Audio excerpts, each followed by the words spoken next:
Retired U.S. Army Colonel Douglas McGregor tweeted on X saying that Israel and Hezbollah are on brink of all-out war, saying that IDF issued a warning on Sunday just ahead of Israeli Prime Minister Benjamin Netanyahu's scheduled meeting with Amos Hochstein. Keep this name in your mind. A senior aide to President Biden. Now, Amos Hochstein landed in Lebanon and he held meetings with the Speaker of the Lebanese Parliament and also other senior officials. So he delivered a message from Israel and the US alike that there is a high danger and the possibility of an all out war between Hezbollah and Israel. Now, Amos Hochstein, he is a former Israeli forces officer. So he served in the Israeli army and then he became a senior diplomat in the Biden administration. Things that only happen in the US in the context of this special relationship between Israel and the US. Now, as an analyst myself,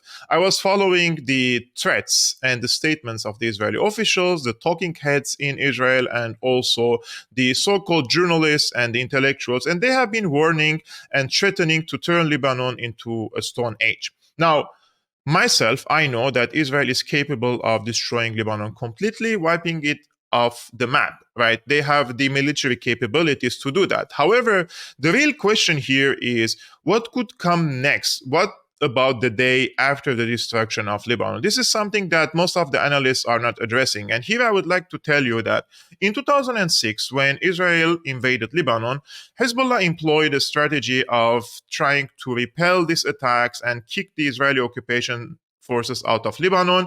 At the same time, they overwhelmed the air defenses of Israel with unguided hundreds of Katyusha rockets every day on the Israeli settlements.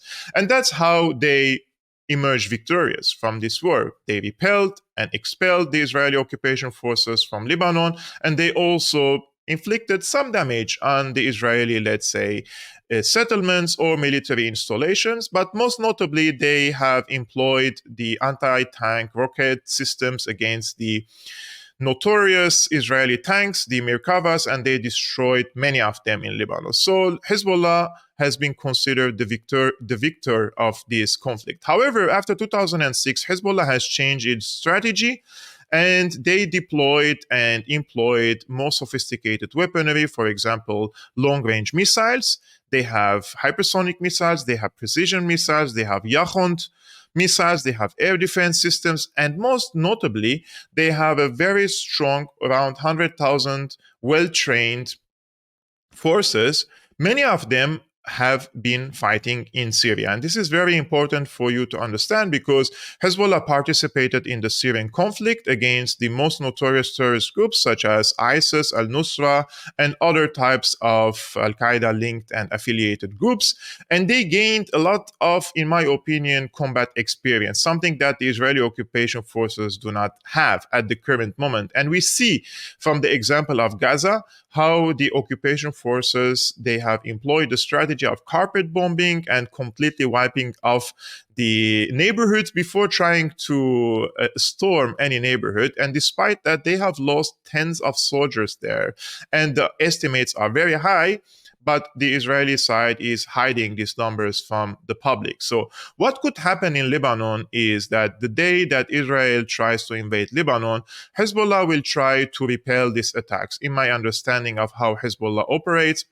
And then they are going to fire the precision missiles. They're going to destroy the air defenses in Israel and also the air bases. So this is very important to understand that yes, the Israeli side can fly the F-16s, probably the F-35, and destroy Lebanon, but they will not find any airports to land. So here comes the question, where are they going to land and where are they going to departure later, right? This is a serious question for the Israelis to answer. And secondly, there is an equation called mutually assured destruction that Hezbollah has developed in the past 10 to 15 years, which means that Israel can destroy Lebanon, but Hezbollah can destroy Israel as well, and the Israeli cities, including Tel Aviv. So there is the psychological aspect of this, and I would like to explain to you here that most of the Lebanese, especially in the south, So in the southern Lebanon, where Hezbollah is located and stationed, those are the sons and the families of just ordinary Lebanese people, and these people will fight against the Israeli occupation forces. And the most of them, and the vast majority of them, they don't have a second passport. They're not dual citizens, unlike in Israel. So imagine this scenario: there is a huge war and destruction between both sides and mutually assured destruction. And Hezbollah is destroying Haifa or Tel Aviv, I don't know. But at the same time, Israel is also destroying the cities in Lebanon. So if you have if you are a dual citizen, if you have a second passport, you will of course think of leaving your country and taking shelter or refuge in another country, and especially if you're coming from the US, from Germany, from Poland, from Ukraine or Russia, etc.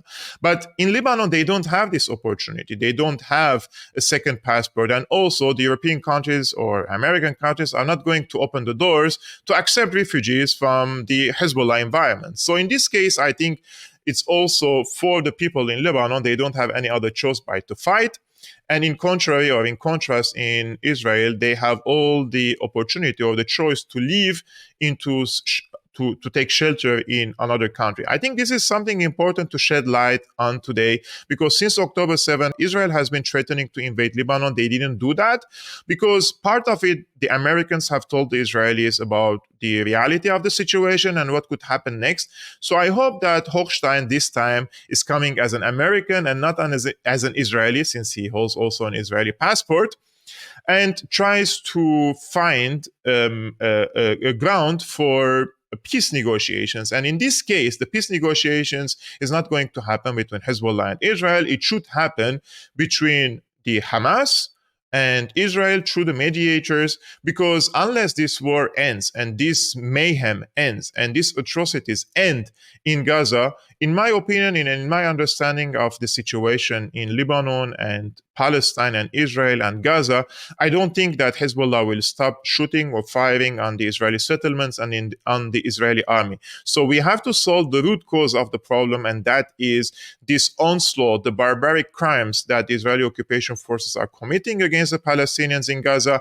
And then the situation will calm down in the southern Lebanon front, and also in Yemen, in Iraq, and in elsewhere. So we always have to speak about the root cause of the problem, which started after this onslaught on October the 7th, and beyond that, decades of persecution, discrimination against the Palestinians, which led into this big explosion that could bring the region to the edge of abyss. I think no other party has an interest in a regional war at the moment than Israel itself. The Iranians have no interest in a regional war. They are having their good time now and striking very good trade deals with China, with Russia, with India, with the rest of the world. Syria is not interested in a regional war. They are just coming out of a destructive war. And Hezbollah doesn't have an interest in an all-out war as well that could bring in the US forces on the side of Israel. And this is something that the Israelis are betting on, that once they intervene in the Lebanese scene, then the Americans will come directly and support the Israeli occupation forces. So the Israelis have an invested interest in inviting and urging the Americans to intervene in this conflict, unlike the rest of the players in the region who have an invested interest in calming down the situation there. So let me know your opinion about this case. Do you think that Israel will invade Lebanon? Something that I am still suspicious of, but I would not rule out that possibility, since the rulers and the officials in Israel are not really the most sane, let's say, officials to the least thing to say about them. But let me know your opinion under this video.